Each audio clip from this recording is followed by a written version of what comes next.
이제 미국의 ESS 시장이 폭발적으로 성장하고 하고 있습니다. 미국의 전력망 투자라든가 신재생 에너지 확대라든가 예. AI 데이터 센터 확산으로 인해서 ESS 수요가 지금 급증하고 있고 엔솔은 뭐 26년까지 연간 뭐 60% 성장을 얘기하고 있는데 근데 여기에 85%를 중국산 제품이 점유하고 있다는 거죠. K배터리로 대체가 됐을 경우에는 ESS 시장이 폭발적으로 성장하는데 이거보다 성장의 기울기가 더 가파를 수 있다는 거죠. 27년 8월 1일부터 2030년 7월 30일까지 3년짜리거든요. 27년부터인데요. 그러니까 이때부터 삼성 SDI도 전폭적으로 LFP 배터리, 그러니까 ESS용 배터리 캐파가 돌아가고요. 이게 엔솔 계약, 단순 엔솔 계약 끝난 게 아니라 삼성 SDI가 테슬라 향으로도 지금 들어갈 수 있는 가능성이 상당히 있습니다.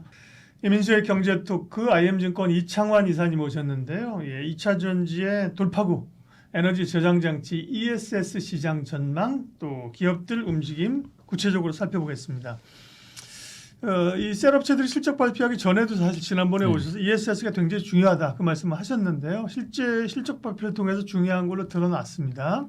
이게 얼마나 시장이 커지고 그걸 국내 기업들이 잡을 수 있느냐, 그 다음에 실제로 돈이 되느냐, 이게 궁금한 건데 먼저 ESS의 중요성 다시 한번 얘기해 주십시오. 네, 그러니까 이제 전기차 시장이 이제 유럽은 지금 뭐 성장을 여전히 하고 있습니다. 뭐 지금 유럽 각국에 보면 판매율이 급증하고 있는데 문제는 이제 북미 시장이라는 거죠. 미국이 좀 문제가 되는데 전기 시장의 둔화 조짐이 지금 명확한 거죠. 그 미국 정부의 그 OBBBA 법안이라고 하는데 이게 어쨌든 전기차 보조금 폐지가 되면 될 것이기 때문에 하반기 전기차 수요 위축은 불가피하다라고 볼 수 있겠고, 다만 이제 미국의 ESS 시장이 폭발적으로 성장하고 하고 있습니다. 미국의 전력망 투자라든가 신재생 에너지 확대라든가 AI 데이터 센터 확산으로 인해서 ESS 수요가 지금 급증하고 있고 엔솔은 뭐 26년까지 연간 뭐 60% 성장을 얘기하고 있는데 근데 여기에 85%를 중국산 제품이 점유하고 있다는 거죠. 그런데 이게 K배터리로 대체가 됐을 경우에는 ESS 시장이 폭발적으로 성장하는데 이거보다 성장의 기울기가 더 가파를 수 있다는 거죠. 대체 뭐 한 10%대에 머물고 있는 상황, 그러니까 10%가 안 되니까요. 배터리 3사 합쳐도 파나소닉도 있다 보니까 그러면 이제 사실 바이든 정부에서 중국의 그 미국 그 북미 쪽으로의 전기차 시장 침투를 사실은 막아준 거잖아요. 그래서 국내 업체들이 전기차나 배터리가 클 수 있었는데 이제 트럼프 정부에서는 전기차에 대해서 친환경에서 부정적인데 ESS 쪽은 어쨌든 결과적으로 트럼프도 이제 중국을 막아주는 꼴이 되는 거죠. 그죠? 네, 그 ESS 쪽에서는 그 AMPC가 적용되지 않았기 때문에 중국을 막지 않아 사실상 막아준 게 아닌데 일단 중국산 제품에 대해서 현재 40.9% 관세입니다. 그러니까 기본 관세 3.4, 미국 무역법 301조 관세 7.5%, 페타닐 유통 문제 관세가 20%.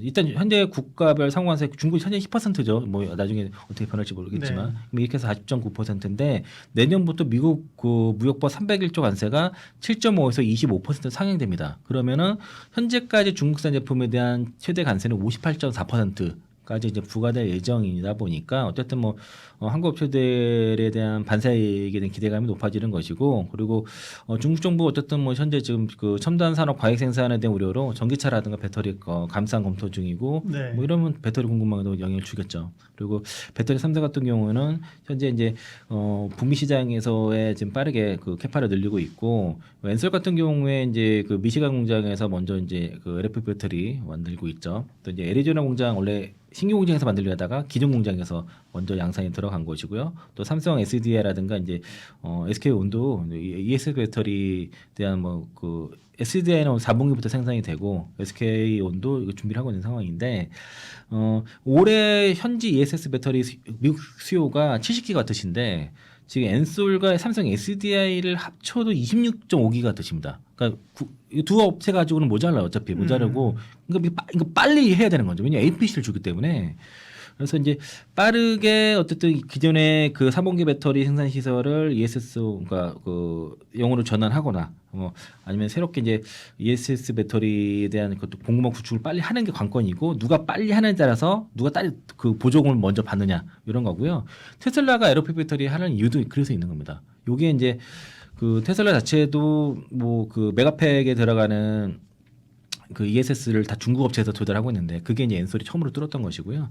또 미국에 진출했던 뭐 그 중국 일본 배터리 기업인 그 AAC 같은 경우도 공장 다 철수한 상태고 고시원할 때 것도 공장 다 네. 중단했거든요. 실제로 50% 관세를 물고서는 뭐 사업을 할 수 네. 없는 거죠. 그러니까 그게 배터리 관세뿐만 아니라 네. 공장을 지으려면은 다 수입해 중국에서 가져와야 되는데 너무 공장 건설 비용이 비싸져 버린 거죠. 그러니까 이제 부담이 되다 보니까 다 중단이 됐고 엔솔이 지금 7개 공장 정도 그리고 SK온이 6개 공장 확보 예정이고 삼성 SDI가 3개 정도 앞으로 이제 확보 예정이니까 그러면 사실상 이걸 잘만 캐파 조정을 잘하면 ESS 쪽에서의 대응이 빠를 거라 생각이 들고요.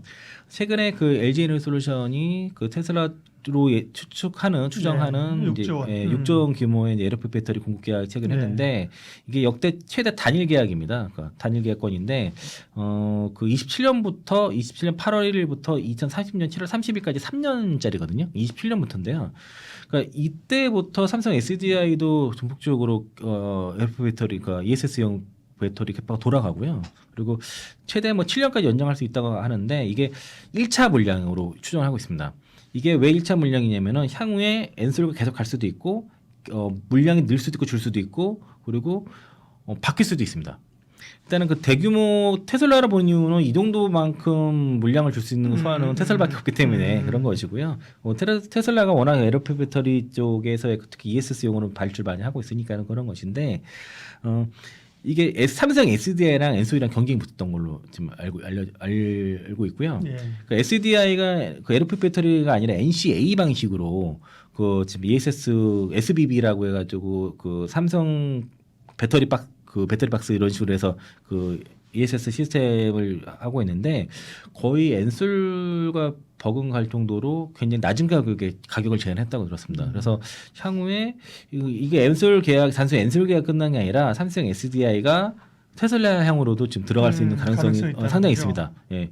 뭐 둘 다 계속 들어갈 수 있는 건데 국내에서도 지금 그 입찰에서 삼성 SDI가 거의 한 76%를 따올 수 있는 것도 가격을 거의 맞췄다 그래요. 네. 그래서 이제 SDI가 향후에 지금 당장은 엔솔이 앞서가 있지만 SDI가 ESS 쪽으로도 상당히 부각할 수 있다라고 좀 볼 수 있겠고요. 그리고 아까 말씀드린 것처럼 그 중국의 점유율을 상당히 얼마큼 빨리 가져오느냐에 따라서 실적이 업사이드가 상당히 달라질 것이고 그리고 특히 AI 데이터 센터의 확산이 확실히 그 ESS 배터리에 대한 수요를 빠르게 올려가고 있어서 그래서 블룸버그에서는 그 미국 내 ESS 누력 설치량이 2013년에서 2035년으로 갈 때 한 13배 정도 증가하는 걸로 예상하고 있고요. 2023년도 사이에 19기가와트시에서 2035년도 250기가와트시까지 증가할 것으로 보니까 그 13배 정도로 되고 있고 제가 뭐 2013년도 잘못 말씀드렸었네요. 그리고 LFP 배터리 점유율이 23년도 기준으로 글로벌 ESS 시장에서 80% 정도 달합니다. 그러니까 LFP 배터리를 빨리 만들어야 되는 거예요. 그러니까 아까 그 일부 2부에서 CATL의 영업이익률이 높은 이유들 실제 좋은 이유가 90%가 ESS용 배터리를 만들기 때문이고 거기에 대부분 LFP로 가기 때문이라고 말씀드렸던 거고요. 그래서 이제 엔솔이 가장 빠르게 먼저 얘기한 건 뭐 다 많이 알고 계신 건데 그래서 엔솔 주가가 다른 기업들보다 많이 올라간 건 당연한 거다라고 볼 수 있겠고. 근데 문제는 ESS에 대한 수익률인데 이게 아무래도 전기차에 배터리 파는 것보다 ESS니까 수익률이 낮지 않겠어요? 일반적으로 이렇게 생각이 되거든요. 근데 보면 그렇지 않다는 거니까. 그 광물 가격이 내려가면 내려갈수록 네. 원가가 절감된 상태에서 이게 배터리 가격이 그렇게 떨어지지 않습니다. 네. 마진은 더 높아져. 그러니까 전기차 배터리는 광물과 연동돼서 배터리 가격이 결정이 되는데 네. ESS는 광물 가격이 내려가면 내려갈수록 마진이 올라가는 구조입니다. 그래서 오늘 미래셋의 김철정 애널리스트가 잘 정리를 했는데요. 최근에 목표가 53만 원짜리 LG 에너지솔루션 리포트를 했습니다. 기존에 42만 원에서 53만 원으로 상향을 했는데 그 ESS 사업의 영업이익률은 20% 정도를 추정을 했고요. 사업 가치만 40조를 얘기를 했습니다. 이제 일단은 그 동사의 그 ESS 사업 영업이익률을 AMPC를 포함하게 되면, 그러니까 ESS 쪽의 그 마진이 높은 이유가 AMPC 때문이기도 해요. 사실은. 근데 이제 21년도 21% 영업이익률, 27년도 24%를 추정을 했는데 이게 셀 판매 구조, 그러니까 EV는 셀 판매를 하는데 ESS는 팩과 시스템 단위로 판매합니다. 그러니까 그래서 이제 요게 AMPC 보조금 산정 시에 그 킬로와트당 45달러가 가능하고요. 좀 많이 받아요. 그래서 ESS 관련 AMPC를 26년도에 9,100억 원, 27년도에 1조 2천억 원 추정했습니다. 그래서 이제 일단은 일단 시장의 예상치를 자꾸 넘어간 이유가 ESS 쪽의 실적이 좋기 때문이고, 어쨌든 미래셋에서는 LG에너지솔루션의 그 ESS 사업부의 매출을 내년도에 5조 5천억이라서 59% 성장을 얘기했고요. 영업이익만 1조 2천억, 350% 성장을 얘기하고 있습니다. ESS만 얘기했을 때. 그러니까 제가 그 26년도에까지 내년도에 그 ESS 사업이 전체 시장이 60% 성장한다 말씀드렸는데 LG에너지솔루션은 영업이익은 350% 성장한다고 말씀드린 얘기를 하고 있고 AMPC 포함한 영업이익률이 21%를 기록할 것으로 전망한다라고 이제 그 미래에셋에서 그렇게 얘기하고 있습니다. 그리고 이제 북미의 ESS 생산 능력도 올해 16기가와트시에서 내년에 30기가와트시 증가할 것으로 이건 뭐 콩쿨에서 회사에서 얘기했던 것이고 또 EV 라인을 이제 어떤 ESS로 전환할 거다. 라고 이제 조인트 벤처까지 포함해서 그렇게 얘기해서 그래서 이제 지금 그 하나증권도 그렇고 증권사 한 10군데 정도가 LG에너지솔루션의 실적 추정치 상향하는 이유가 ESS 관련 실적이 동사의 그 전사적인 실적 추정치를 상향 조정 가능하다고 지금 얘기를 하고 있어서 그래서 최근에 LG에너지솔루션에 대한 리포트가 목표가 상향 리포트가 많이 나오는 거라고 볼 수 있겠고요. 그렇게 되면은 그 북미 ESS 시장의 ESS 시장 자체가 ITC라든가 그 PTC 수령을 위해서 어떤 뭐 그 투자 수요가 증가하고 또 27년까지 폭발적으로 큰 폭의 성장이 예상이 되니까 이러면은 당연히 뭐 실적 성장도 크게 나타날 것으로 보여지고 또 이제 그 관세라든가 OBBB의 법안으로 해서 중국 경쟁사 진입이 딱 막혀버리니까 그 실적성이 클 수밖에 없습니다. 그러면 여기에 따른 사업에 대한 재평가를 해야 된다. 사업 가치에 대한 재평가를 해야 된다는 게 이제 증권사 시각이 바뀐 것이고 그러면 이제 섹터 대장은 LG에너지솔루션이 맞다라고 저는 판단이 들고요. 그리고 그 LG에너지솔루션에 대해서 그래서 너무 20% 영업이익이 너무 높지 않냐라고 막 질문이 많았다 그래서 김철주 애널리스트가 별도로 또 코멘트를 했습니다. 그래서 26년도에 그 LG에너지솔루션 ESS 추정의 매출은 5조 2천억에 출하량 20기가와트시, 판가 200달러, 환율 1,300원 기준으로 하게 되면은 영업이익률이 AMPC 포함하게 되면은 1조 1,700억. 그러면은 영업이익이 2,600억 정도 나온다고 보면은 그리고 AMPC까지 포함하게 되면은 그 1조 4천, 그러니까 AMPC까지 포함하게 되면은 1조 4,300억 해가지고 27.5% 나온다고 합니다. 그러니까 AMPC가 1조 1,200억, 영업이익 5%로 2,600억. 그러니까 AMPC가 있기 때문에 영업률이 굉장히 높은 거죠. 그러니까 삼성 SDI 같은 경우도 ESS 부분만 따로 보면은 영업이익 이 27년에 35%를 얘기하고 있습니다. 네. 이것도 미래에셋에서 같은 얘기를 하고 있고요. 그러니까 돈이 안 된다는 인식이 잘못된 거네요, 그죠? 네, 그러니까 이제 EV 쪽은 그 마진율이 좀 박하게 있어요. 왜냐하면 광물과 연동되기 때문에 그런데 ESS 쪽은 이게 여기도 AMPC를 받기 때문에 그런 겁니다. 그러니까 이거 자체만 마진해도 10%가 안 될 거예요. 다 미들 싱글 정도로 봐야 되는데 ESS 그 AMPC를 붙게 되면은 확 올라간다는 거죠. 그래서 삼성 SDI 같은 경우도 그 ESS의 그 영업이익 비중이 향후 50%까지 올라갈 거라고 북미 시장에서는 보고 있고요. 그리고 어떤 그 삼성 SDI도 그래서 이제 그 목표가 상향을 했는데 26만에서 28만 원으로 상향 조정을 했습니다. 그러니까 올해 4분기에 그 북미 ESS 라인 가동을 시작으로 해서 실적 회복이 시작될 거다. 그리고 이제 27년도 기준으로 그 ESS 사업의 영업이익률은 AMP 포함하게 되면은 그러니까 28% 그리고 이제 전사중 ESS 영업 비중은 51% 추정하는데 이거는 전체 28%는 전체 영업이익률을 얘기하는 거고요. 북미만 따로 보면은 35% 정도로 보고 있습니다. 그리고 이제 그 지금 현재 현재 북미 ESS는 다 NCA예요. NCA가 8기가와트시 정도로 가동되고 있는데, 그러니까 일단 4분기는 그 정도 되는데 이게 더 올라갈 거고, 그리고 기존 스텔란티스의 그 EV 조인트 벤처 라인도 ESS로 지금 전환을 할 예정이라서 여기 지금 북미 쪽 ESS 쪽에 진입이 진행이 되고, 일단 4분기는 현재 그 한계 라인 NCA ESS 한계 라인에서 8기가와트시고 내년 3분기에 LFP 배터리 ES 라인 한계 라인 전환해서 그게 12기가와트시 해가지고 합쳐서 이제 20기가와트시가 되는 겁니다. 그래서 이제 26년 말로는 20기가와트시 캐파가 되게 될 것이고요. 그럼 27년도에 대략 20기가와트시에서 출하량을 15기가와트시를 가정하게 되면은 뭐 북미 ESS 매출의 3조, AMPC가 한 9천억 정도 받을 수 있으면 펌에는 35% 영업이익률. 엄청난 그러니까요, 영업이익률 네. 높은 거죠. 사실 삼성 SDI는 그 전에 이제 전고체를 좀 주목을 했었는데 그쪽으로는 뭐 가시적인 성과가 나지 않는 상황인데 그 ESS 쪽으로 상당히 다시 좀 부각되는 그런 흐름들이 잡히고 있어요, 그죠? 그렇죠. 근데 27년도에 그래서 합쳐서 네. 전체 ESS 영업이익률은 28% 정도로 보는데, 근데 이게 영업이익 비중이 50%를 차지할 거라는 거죠. 네. 그래서 미래 SS에서 삼성 SDI의 그 영업이익률을 보면은 올해는 뭐 적자입니다. 마이너스 9.5%인데 내년에 7.3%, 27년도에 12.3%를 잡고 있습니다. 두 자릿수가 나오고 있는데 간혹 이런 분들이 계세요. 그 배터리 영업이익률 해봤자 5%밖에 안 나기 때문에 단순 제조업이 아니냐. 그래서 밸류 줄 수 없다라고 얘기하는데 네. 그거는 우리가 아직은 특히 북미 시장에서 본격적으로 양산 단계로 그러니까 풀 캐파가 돌아가지 않은 상황이라서 그런 것도 있고 배터리 산업의 산업적인 어떤 국가적인 핵심 산업이라는 인식이 없기 때문입니다. 그거는 그러니까 배터리를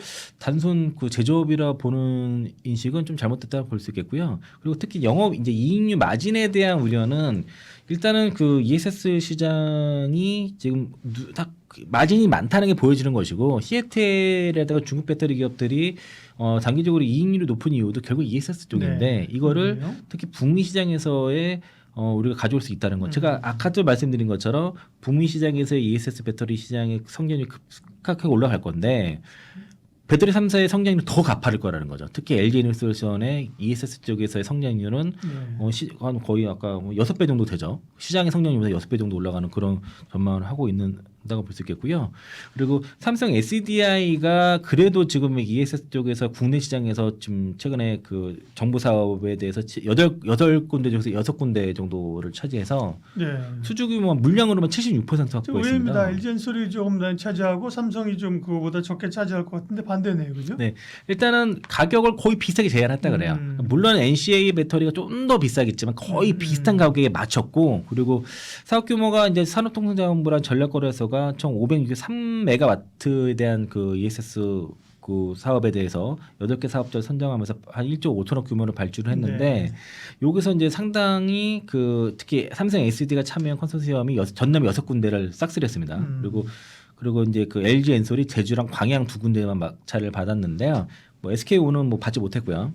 그러니까 원래는 그 예상은 LG 엔솔이 거의 독식을 하지 않겠냐라고 했는데 일단은 삼성 가격에서 막바지에 납품 단가를 거의 LG 에너지솔루션 LF 배터리랑 거의 입찰 막바지에 가격을 LG 에너지솔루션 가격에 맞췄다 그럽니다.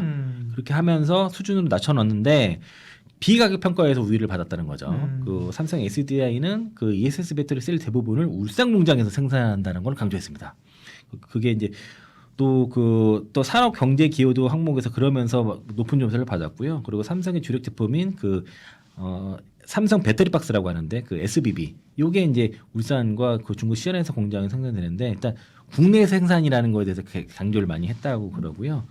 앞으로 이제 1차니까 이제 10월달에 2차 ESS 중간 계약 또 추가로 개설될 예정이라서 여기서 또 어떻게 좀 될지 보는데 제가 아까 테슬라 얘기를 하면서 그 삼성 SDI가 앞으로 테슬라 쪽으로 납품 가능성이 있다 말씀드렸던 게 그러니까 지금 수산화 리튬 가격이 탄산 리튬 가격보다 낮아요. 그러니까 중국산 탄산 리튬 가격이 좀 높습니다. 이게 원래 정상적으로는 그 수산화 리튬 가격이 더 높아야 되는데 지금 비정상적으로 수산화 리튬 가격이 워낙 낮다 보니까 가격을 맞출 수 있는 상태까지 됐고요. 그리고 지금은 전기차 가격이 내연기관차 경쟁을 하게 되면 가격이 많이 싸야 되는데 최근에 배터리 가격이 내연차와 경쟁할 수 정도로 떨어졌습니다. 그러니까 지금 북미 쪽의 수요만 지금 정부 정책 때문에 그렇지 다른 지역의 뭐 유럽 쪽에서는 배터리 가격이 워낙 상당히 낮게 들어가다 보니까 전기차 성장이 가파르게 올라가고 있어요. 전기차 가격이 떨어져야 되는데 우리가 전기차 지난번에 얘기할 캐즘할 때도 전기차 가격이 떨어져야 된다. 그럼 배터리 가격이 떨어져야지 되고 신차가 많이 나와야 된다 그랬잖아요. 네. 그렇죠? 근데 뭐 아직까지 국내에도 보면 전기차 가격이 이렇게 팍팍 떨어지는 느낌은 아닌데. 앞으로 반영이 되겠네요. 아니 그리고 EV3 같은 경우는 충분히 저렴한 가격이 나왔죠. 이제 그 인도네시아 생산하는 그 LG 에너지솔루션의 그 E81A 배터리가 EV3랑 4에 들어가 있는 상태인데 그런 그 전기차는 잘 가격 대비 성능도 괜찮았고요. 네. 그리고 이제 배터리 3사 같은 경우는 ESS 쪽은 뭐 앞서 말씀드린 것처럼 LG 솔루션이 뭐 미시간이라든가 이제 LG 공장에서도 이제 앞으로 나올 거고, 삼성 SDI는 스타플러스 에너지 합작 공장에서 일부 라인에서 생산하고 26년부터는 전체 그 스텔란티스 쪽을 전환해서 할 거고요. SK온도 아직은 정확하게 미정인데 조지아 공장 쪽 아니면 테네시 공장 쪽에서를 EV 라인을 일부 아마 포드 라인을 하지 않을까 싶기도 한데 네. 조정할 것으로 예상이 되고요. 여담으로 좀 요거랑 ESS와 별도로 말씀드리면은 일단 테슬라랑 기아 얘기를 잠깐 할게요. 그러니까 기아가 EV5를 배터리를 CATL 걸 썼단 말이죠. NCM 아마 523으로 예상이 되는데 아마도 그 EV5가 중국에서 먼저 출시됐기 때문에 그렇게 쓴 걸로 보여지지만 이런 경우는 사실 기아가 좀 선택을 좀 잘못한 게 아니고 국내 출시도 그렇게 했다는 거는 좀 선택 잘못한 게 아닌가를 생각이 들고, NCM 523은 CATL의 주력 배터리인데 NCM 523 배터리는 LG 에너지솔루션이 18년 전에 상용한 제품이에요. 그러니까 이제 그 같은 NCM이라도 CATL의 그 같은 NCM이 아니에요, 사실. 그러니까 그 양육체 순도가 떨어지기 때문에 훨씬 주행거리도 짧고 더 수명도 짧거든요. 그러니까 이제 간단히 예를 들면은 EV3, 4, 5가 똑같이 82.4kW씩 배터리가 들어갔습니다. 같은 유형에 들어갔는데 EV3는 소형차에는 불구하고 주행거리가 503km, 그리고 EV4는 533km, EV5는 460km 이렇게 들어간다는 거죠. 그러니까 이제 아마 이거 이제 결국에는 소비자들이 어떤 선택을 할지 모르겠지만은 어떤 뭐 좀 검증이 쉽지 좀 성인 떨어지는 게 EV5 엔트리급으로 그 대중 모델 특히 SUV급 들어갔다는 건 너무 아쉬운 선택이라고 생각이 들고요. 그래서 개인적으로는 EV5는 굳이 뭐 차는 잘 만들었는데 네. 배터리가 너무 아쉽다 정도로 말씀드리겠고요. 반면에 중국에서 판매되는 테슬라 모델 3 플러스에 그 CATL의 LFP를 빼고 엔솔의 NCM 배터리 탑재로 전환했습니다. 그러니까 이제 3년 전만 해도 테슬라가 중국 시장에서의 저가 경쟁을 하기 위해서는 LFP 배터리를 어쩔 쓸 수밖에 없었는데 그게 계속 갈 수는 없었던 거죠. 왜냐하면은 그렇게 되면 테슬라만의 어떤 프리미엄이 없어진다는 거죠. 그 LFP 배터리를 장착한 테슬라를 뭐하라고 중국 차들 굳이 탈 이유는 중산은 없다 보니까 점점점 점유율이 떨어지고 판매량은 둔화가 됐었는데 다시 그만큼 이제 배터리 가격이 많이 떨어졌기 때문에 다시 이제 LG 에너지솔루션 배터리를 탑재로 전환을 하면서 프리미엄을 살리겠다, 브랜드 네임을 살리겠다라고 얘기하고 있고요. 그래서 모델 3 신규 트림 모델 3 플러스에 이제 그 LG 에너지솔루션에 이제 배터리가 좀 들어간다라고 되어 있고, 현재 이제 아마 이게 그 후륜구동 RWD랑 롱레인지 사륜구동 AWD 요 두 가지 모델에 주로 이게 상위 트림이거든요. 요게 이제 NCM 배터리가 들어갈 것이고, 엔트리 트림이 그 RWD에 CATL 배터리가 들어가 있는 이렇게 갈 거로 보여집니다. 그리고 어쨌든 그 롱레인지 그동안 2019년 이후로 단종되었던 롱레인지 모델인 그 롱레인지 RWD에 트림 부활한 거 했고, 요게 이제 엔솔 배터리가 들어간다는 의미가 있을 것이고요. 이게 상당히 앞으로 큰 파장, 어떤 전기차 시장의 판도를 바꿀 거라고 보고 있습니다. 이제 테슬라가 살아남기 위해서는 LFP로 계속 갈 수가 없어요. 근데 이제 문제는 기존에 LFP에 들어간 모델 3를 산 사람들이 좀 멘붕이 올 수도 있겠죠. 그러니까 변화는 그렇게 할 수밖에 없고요. 그리고 또 하나 중요한 이슈는 그 LG 에너지솔루션이 독일에서 중국 배터리 기업의 특허 소송에서 승소를 했다는 건데, 이건 만약 뭐 신항다를 상대로 해서 세 번째 소송을 이겼습니다. 네. 그러니까 한 건이 아니고 세 건이에요.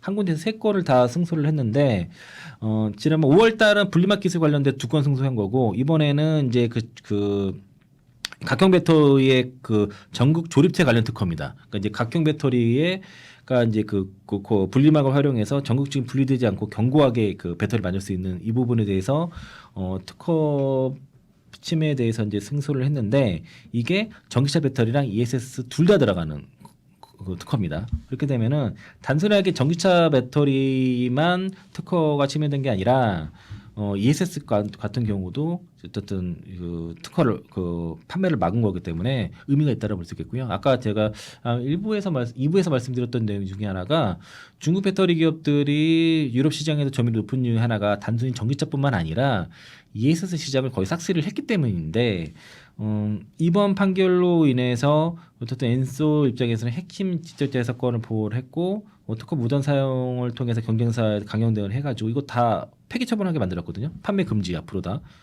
이게 이제 단순히 신왕다에서 끝나는 게 아니라는 거죠. 이건 향후에 시애틀까지 다 겨냥된 그런 특허 소송이라서 그래서 이제 전기차만 막아서 될 게 아니라 제가 강조드리는 건 ESS 시장을 어떻게 우리가 전세적으로 장악하는지 이게 되게 중요한 이슈고 그리고 이게 이게 특허 전략에도 들어갈 수 있다. 이게 이제 시작 단계라고 좀 볼 수 있겠고요. 그리고 여기서는 말씀을 안 드렸지만은 이제 LG화학이랑 제세농건의 양극재 특허 소송도 아직 남아 있거든요. 이게 이제 롱바이의 자회사인 한국자회사 제세능원 같은 경우가 국내에서 12만 톤 양극재 캐파 구축을 좀 준비를 하고 있는데 이것도 막아야 될 이슈 중에 하나죠. 그래서 이제 특허 소송 같은 경우에는 이제 여기까지 잡게 되면은 양극재에서 롱바이까지 잡게 되는 거라서 상당히 이제 LG엔솔의 특허 전략이 앞으로 어떻게 될지가 되게 주목이 되고 이게 아마 CM8을 바꾸는 그런 이슈가 향후 될 수 있을 거라고 보고 있는데 시간은 걸릴 거라고 보고 있습니다. 네, K배터리가 ESS 시장으로 돌파구를 뚫는다. LG에너지솔루션이 대장이고요. 삼성 SDI도 만만치 않게 그쪽에 주력한다는 얘기였습니다. IM증권 서울금융센터 이창환 이사님 함께했습니다. 고맙습니다. 네, 고맙습니다.